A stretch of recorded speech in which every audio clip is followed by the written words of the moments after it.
In Act 1, Scene 2, Edmund actually gives us a list of things that are going on in the divided kingdom, and some of them sound a lot like what we read in the newspapers every day, especially in this time of sharp political antagonisms.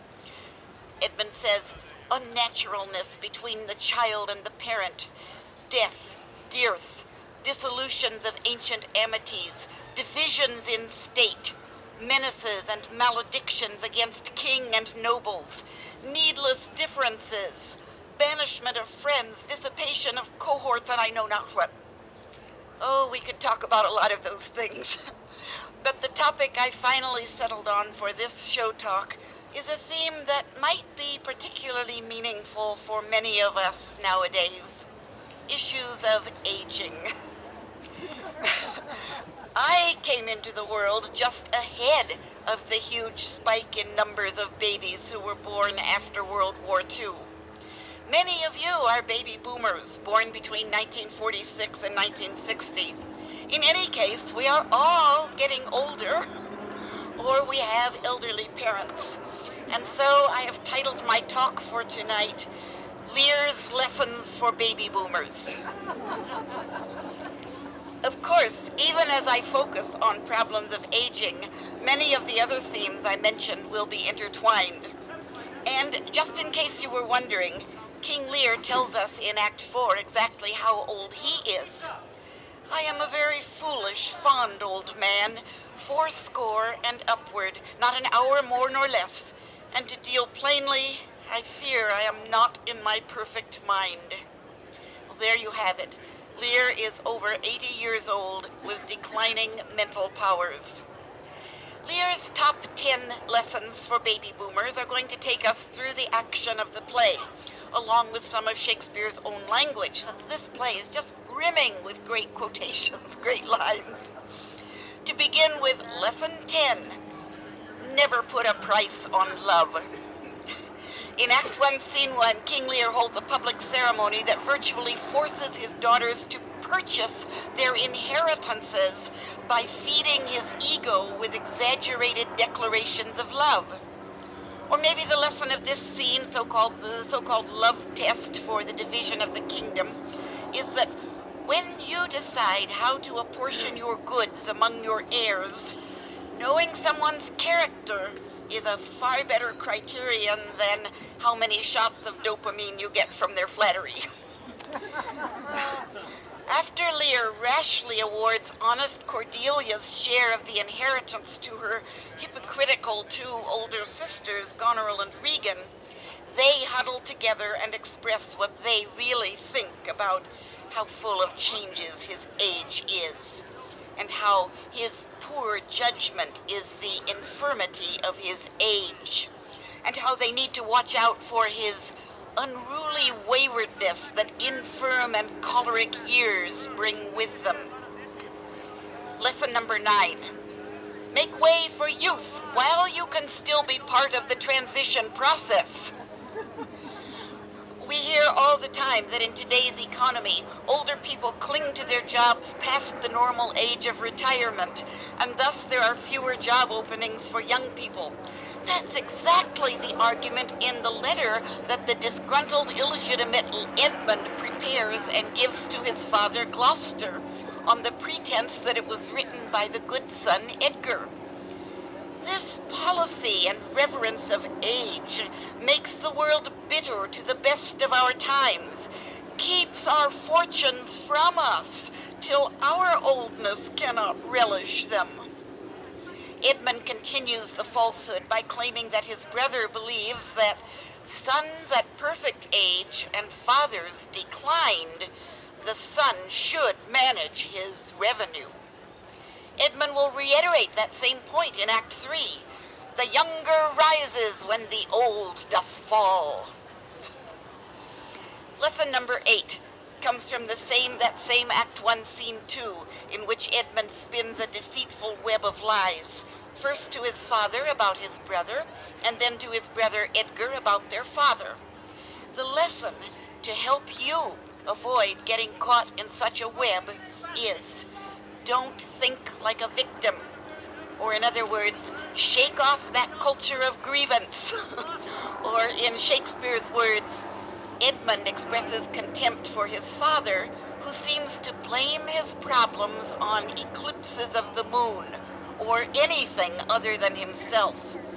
As if we were villains on necessity, fools by heavenly compulsion, drunkards, liars, and adulterers by an enforced obedience of planetary influence, and all that we are evil in by a divine thrusting on.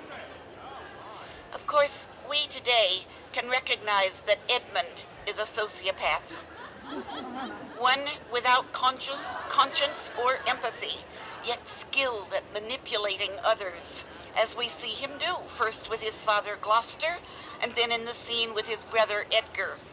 If only Gloucester and Edgar were not so prone to see themselves as victims of factors they cannot control, perhaps it would not be quite so easy for Edmund to gaslight them. The episodes at the castle of the Duke of Albany and his wife Goneril give us two more of Lear's lessons for baby boomers. King Lear and his 100 knights have been living there for a couple of weeks, and Goneril is fed up with them. Lesson number 7. If an elderly parent has to be taken in by one of his or her children, the parent should respect the homeowner's way of managing the household. It costs a lot to house and feed King Lear's huge retinue, and their constant carousing is very disruptive. Now, that does not justify his daughter's high-handed treatment, but since Lear has relinquished all authority, he ought to be more sensitive to the situation. Lear is still acting like a king when he has actually sunk to the status of annoying house guest.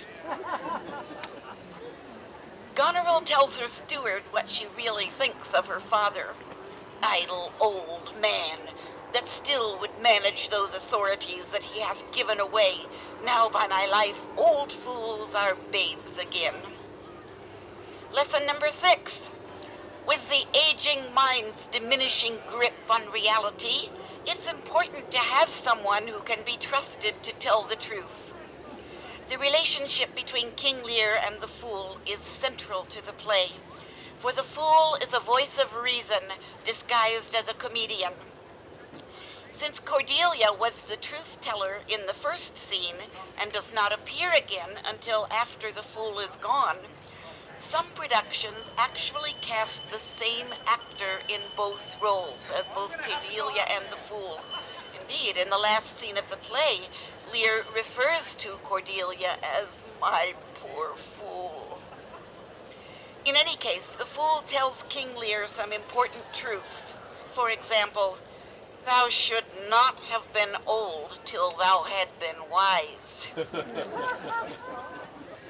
Sadly, we will see King Lear achieving wisdom only as he also experiences declining mental acuity. That dreaded process is part of the play's lesson about aging. Lear exclaims, "Oh, let me not be mad, not mad, sweet heaven, keep me in temper, I would not be mad." And later he says, "We are not ourselves when nature, being oppressed, commands the mind to suffer with the body." And still later, when he seeks shelter from the storm, he says, "My wits begin to turn." Gloucester, too, feels himself losing his grip when he recalls how much he loved his son Edgar, whom he now thinks is plotting against him. "The grief hath crazed my wits." But Gloucester, unfortunately, has no honest truth-teller to help him over the horror that will soon be inflicted on him. Lesson 5 is woven through several scenes in the play. It begins when King Lear realizes that he no longer wants to live with his disrespectful daughter Goneril, and so will travel earlier than planned to stay with his second daughter, Regan. He says, "Ingratitude, thou marble-hearted fiend, more hideous when thou showest thee in a child." And a few lines later he observes, How sharper than a serpent's tooth it is to have a thankless child. And still later, this tempest in my mind doth from my senses take all feeling else, save what beats their filial ingratitude. So lesson 5 is, teach your children and grandchildren from earliest childhood to send handwritten thank you notes. That is a courtesy rapidly disappearing from our time, when young people think that clicking like on Facebook shows gratitude enough. If written personal notes of appreciation for kindness and gifts could become a habit again, we might see a more civil society.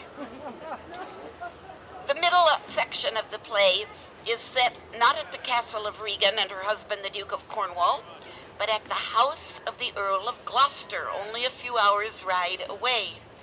Alerted to her father's plan to come and stay with her, Regan decides not to be at home.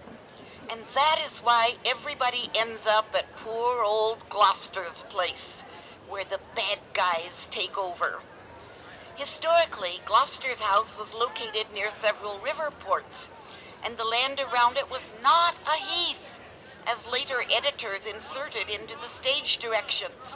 Shakespeare never uses the word heath in this play. That land is a marshland. The so-called storm on the heath is really a tempest in a swamp.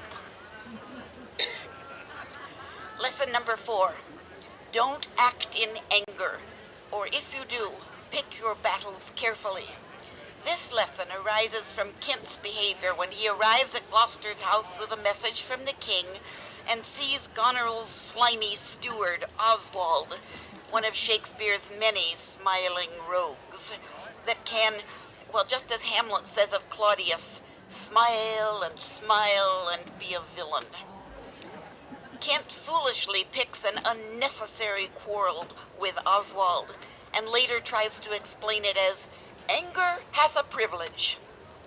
Cornwall expresses contempt for Kent's plain honesty, and Kent has equal contempt for hypocritical flattery.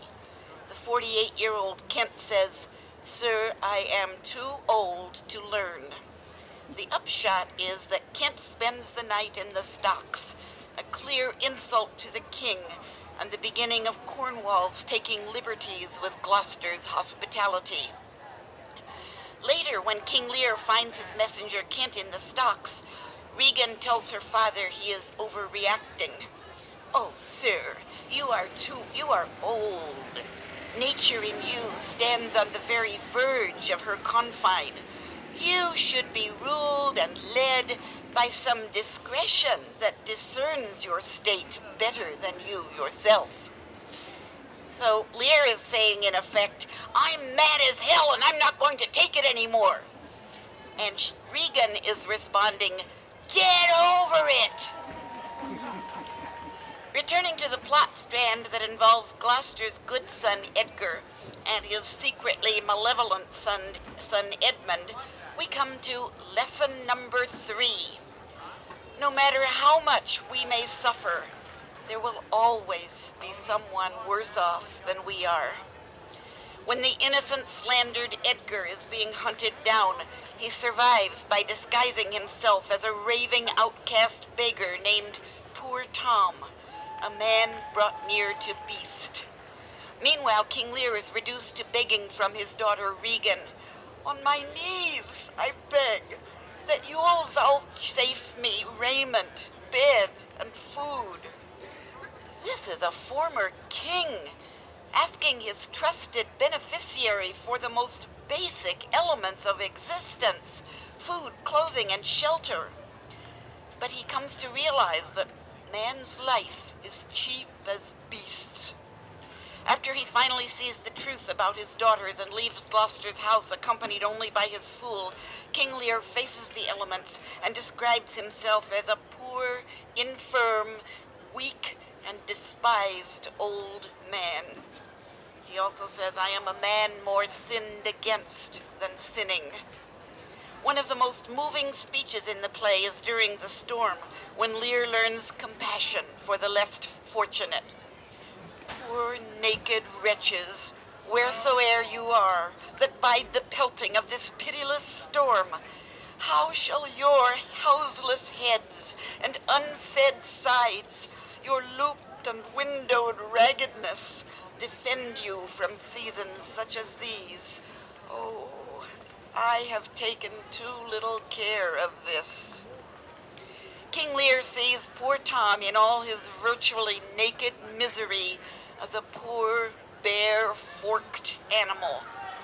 Much later, when Edgar, still disguised as poor Tom, meets his blinded father, Gloucester, on the road, he exclaims, "O gods, who can say I am at the worst? I am worse than ere I was, and worse I may be yet. The worst is not so long as we can say this is the worst." That brings us to the second most important of Lear's top 10 lessons for baby boomers.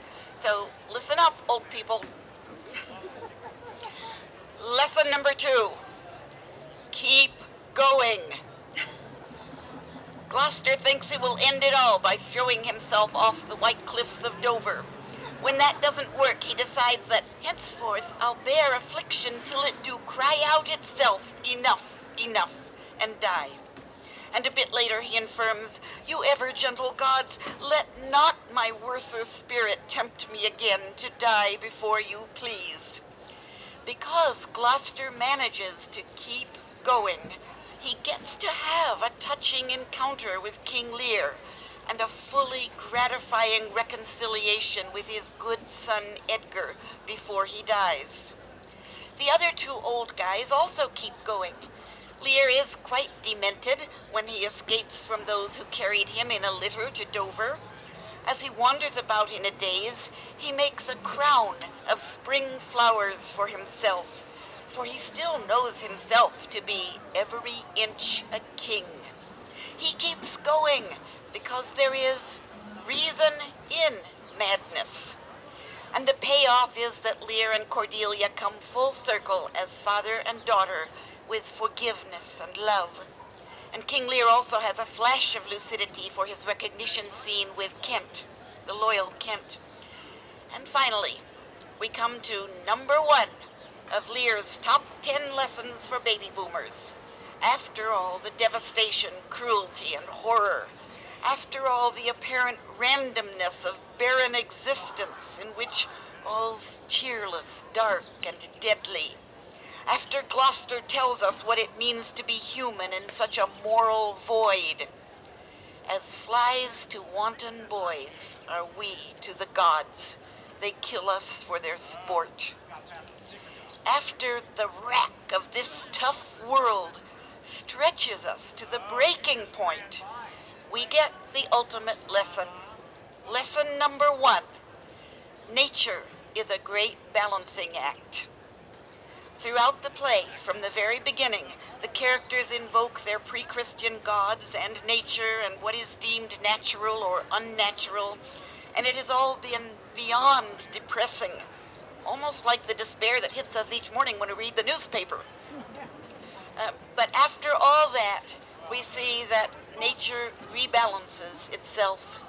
Yes, bad things do happen to good people. As Cordelia says, "We are not the first who with best meaning have incurred the worst."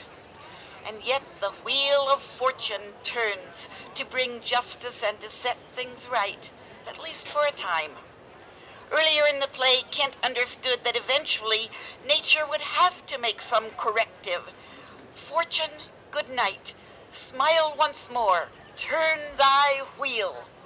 Similarly, the fool observed, "Let go thy hold when a great wheel runs down a hill, lest it break thy neck with following.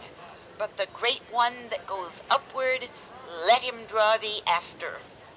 Even the dying villain, Edmund, admits that the wheel is come full circle. And Albany sees the deaths of both Goneril and Regan as this judgment of the heavens. All friends shall taste the wages of their virtue, and all foes the cup of their deservings. Even though a couple of the good guys are still standing for the curtain lines, it's not a happy ending. But neither is getting old. Men must endure their going hence, even as their coming hither. Ripeness is all.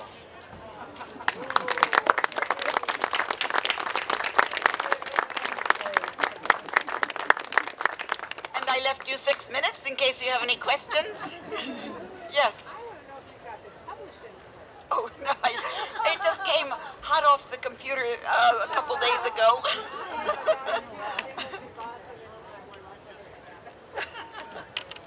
Thank you. Thank you, yes. Through the door, Shakespeare, all three versions in the song. Interesting. Yeah, it's a good question, and I didn't bring my copy tonight. Or my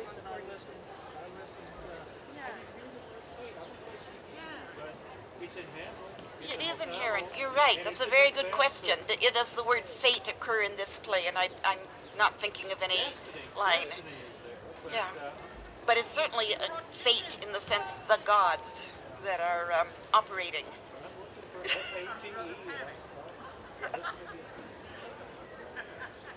Anything else? Oh, well, thank you for coming tonight.